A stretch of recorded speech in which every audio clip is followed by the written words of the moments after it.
Hello, आज मैं 29 नवंबर को अपने कुछ स्टूडेंट को पढ़ाने तिगड़ी एरिया में आया हुआ था। और यहाँ पर जिस घर में मैं पढ़ा रहा हूँ उस घर के पास वाले घर में ही 2 या 3 घरों को छोड़कर उसमें भयंकर आग लग गई है। संभावना है कि कुछ लोगों की मृत्यु भी हो सकती है। जो आस पड़ोस के जो लोग हैं वो काफ़ी घबराए हुए हैं। खुद मेरा जो दिल है वो इस तरह का हो रहा है कि मैं ना चाय पी पा रहा हूँ। घबराहट हो रही है कि अगर शायद मैं उस परिस्थिति में होता तो शायद मैं भी नहीं बचता। ये जो एरिया है पूरा इतना कंजेस्टेड, और कोई भी सुरक्षा नियमों का यहाँ पर पालन नहीं करते हैं लोग, और ना करते हैं ना ही यहाँ के जो थानेदार हैं या जिम्मेदार अधिकारी महोदय हैं वो भी इस बात का ध्यान नहीं रखते हैं। पेट्रोलिंग के समय वो आते हैं, पेट्रोलिंग करके चले जाते हैं, लेकिन वो ये लोगों को ना तो जागरूक अभियान करते हैं ना ही चालान करते हैं कि अगर आप इस तरह की गतिविधि करेंगे तो पुलिस आप पर सख्त कार्यवाही करेगी। जिस घर में आग लगी है उस घर में आसपास के लोग बता रहे हैं कि पेट्रोल वो व्यक्ति बेचते थे।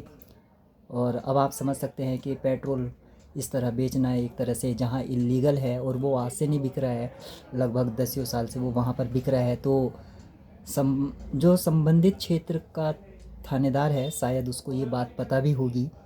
और ये जो मेरे बच्चे हैं ये इस बात की गवाही खुद हैं कि वहाँ पर पेट्रोल बिकता था। क्या वहाँ पेट्रोल बिकता था? हाँ सर, हाँ, बच्चे वहाँ खुद पूरा ड्रम में बिकता था, बच्चे 2-3 भी ड्रम लटकाते में। भी थे। बच्चों का मानना है कि 2-3 बोतलों में वो पेट्रोल लटकाते थे ताकि उसको देखकर जो ग्राहक हैं वो आए पेट्रोल ख़रीदें। और एक ओपन ड्रम में भी वो पेट्रोल रखते थे। और शायद क्या कारण रहे उसने आग पकड़ ली और फिर आग इतनी भयानक लगी कि कोई शायद बच नहीं पाया। फायर ब्रिगेड को आसपास के लोगों ने कॉल किया, शायद वो भी समय पर नहीं आ पाई क्योंकि एरिया इतना कंजेस्टेड है। वो फायर ब्रिगेड का जो गाड़ी है वो घूमे नहीं।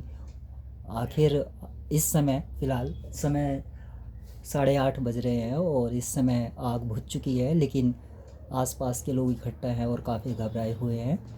मेरा सरकार से या जो जिम्मेदार अधिकारी हैं या जो इस गतिविधि में रोकने के लिए जिम्मेदार थे उन सभी अधिकारियों पर एक सख्त जांच बैठनी चाहिए और सो कॉज नोटिस के साथ उनको ये पूछना चाहिए कि आखिर क्या कारण है। अगर आप पेट्रोलिंग करते थे और एरिया में 10 साल से रोड पर ओपनली अगर पेट्रोल बिक रहा है तो आप करते क्या थे? पेट्रोलिंग क्या है?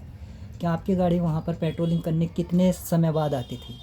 ठीक है, तो वो अधिकारी स्वयं खुद पकड़े जाएंगे अगर आप उनसे साफ तौर से ये पूछें कि आपने आखिरी पेट्रोलिंग कब कब करी और जब करी, क्योंकि वो ऑन रोड हाउस है वहाँ पर ओपनली बिक रहा है।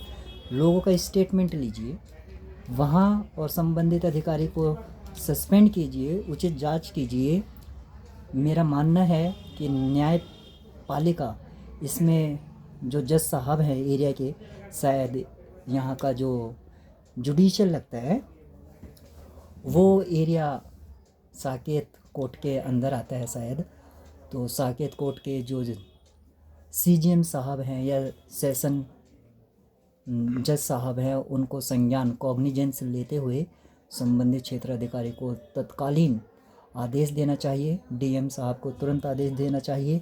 आईपीएस महोदय को तुरंत निर्देश जारी करते हुए यहाँ की सख्त से सख्त कार्यवाही। एमएलए को तुरंत जांच के लिए और जो पीड़ित परिवार है उनसे मिलके जो भी उन्हें इलाज की या जिस तरह की ज़रूरत है उन ज़रूरतों को ध्यान में रखते हुए संभावित और ज़रूरी कार्यवाही करनी चाहिए।